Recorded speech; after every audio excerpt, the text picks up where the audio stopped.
सिन्नरमधल्या आशापूर टेंभुरवाडी गावात काही महिन्यांपूर्वी उन्हाळ वारा भलत्याच दिशेने वाहत होता.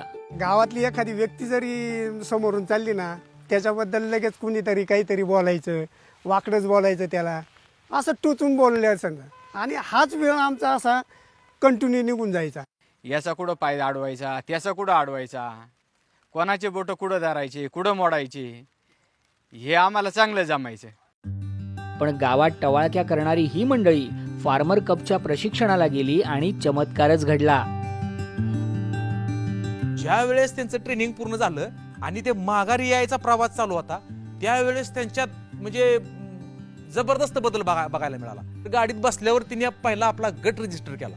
प्रशिक्षण घेतलं ना, तिथंच आम्हाला सर्व ऊर्जा तिथंच मिळाली आणि तिथूनच आम्ही तयार होऊनच आलो. येतानाच तयार होऊन आलो आम्ही. तवा गरम आहे, पोळी भाजायची हेच ठरवलं आणि मग हा गट आम्ही तयार केला. लागलीच शेतकरी गट तयार झाला आणि सगळा आळस झटकून ही मंडळी कामाला लागली. एका शेतकऱ्याची लागवड करायची होती. डायरेक्ट टीम शेतात गेली. शेतात गेल्यानंतर ते काम त्यांनी लिटरली 1 ते 1.5 तासात पूर्ण केलं. त्यांचा आत्मविश्वास प्रचंड वाढलेला होता आणि मग तिथून पुढे कामाचा सपाटा सुरू झाला. दररोज सकाळी 8 वाजता ती शेतकरी कोणाच्या ना कोणाच्या वावरात असतात.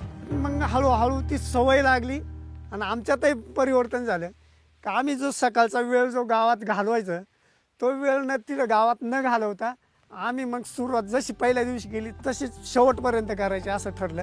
एकमेकांच्या खांद्याला खांदा लावून काम केल्याने सर्वजण अंतर्बाह्य बदलून गेले. पहिलं शरीर जड होतं, चालताना दम लागायचा, हिंमत नव्हती, मनगटात दम नव्हता, आपण एखादं काम करू असं ध्येय नव्हतं.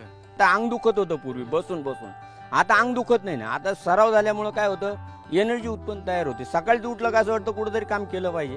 सुरुवातीला आहे ना, साधारणतः मी घरचं जर काम करायला गेलो किंवा आमच्यातलं बरेचसे सदस्य आहे, घरचं सांगितलं ना हे काम करायचंय, तर तिथं 10 वेळा सांगायचं नाही बाबा माझं कंबर दुखतंय, कोण म्हणायचं माझं पाठ दुखती, कोण म्हणतं माझा मणक्यातच गॅप पडेल. घरच्यांना हेच उत्तर द्यायचं. पण आता इथं कोणाचा मनकाही जात नाही आणि कोणाचं कंबरही दुखत नाही आणि घरचे पण म्हणायला लागले का तुमच्यामध्ये काहीतरी वेगळंच झाले, तुम्हाला काही कुणी केलंय का काय. आशापूर टेंभुरवाडी गावातल्या उन्हाळ वाऱ्याला आता दिशा मिळाली आहे. या वाऱ्याचं तुफान व्हायला आता वेळ लागणार नाही.